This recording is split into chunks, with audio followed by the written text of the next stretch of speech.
I'm Bramwell Tovey. I hope you join me for the Verdi Requiem with the Vancouver Symphony Orchestra, the wonderful choirs of the University of British Columbia under Dr. Graeme Langager, 4 stellar soloists, and of course this wonderful score by Giuseppe Verdi. It's thought nowadays that Verdi might have been an agnostic, possibly even an atheist. It's not for me to say. I think that the setting of this text is so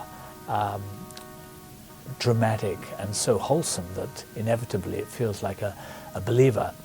So let's say, for all intents and purposes, if we judge it on the evidence of this music and on this text setting, I think we have to say that Verdi was a great believer in this drama, and there's something so honest and full of terror about his setting, for example, to Dies Irae, that I'm not so certain that he is a non-believer.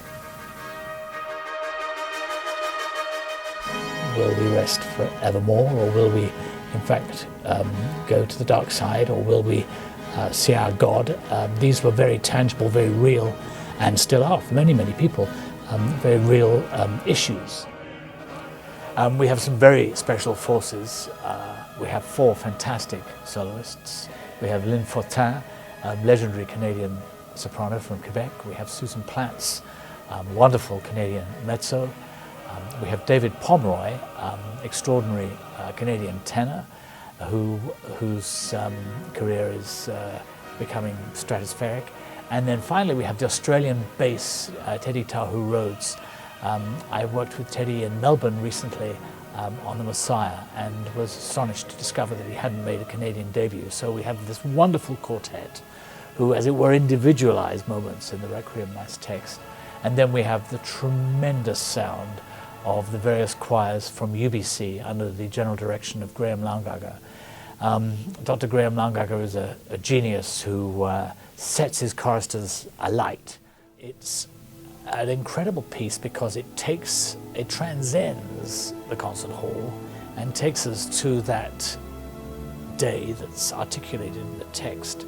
So it begins with the softest of hushes, Requiem, rest eternal, at the very beginning of the work. It takes us through the Dies Irae, the Day of Judgment. It takes us through Rex Tremendum Majestatis, when we see and contemplate the King Tremendous on the throne of heaven, as the text says, and takes us through that whole panoply of emotions and terror and pleading and uncertainty, which inevitably happens in this text before it's resolved at the end, with the Requiem text coming back, where in fact we are granted eternal rest.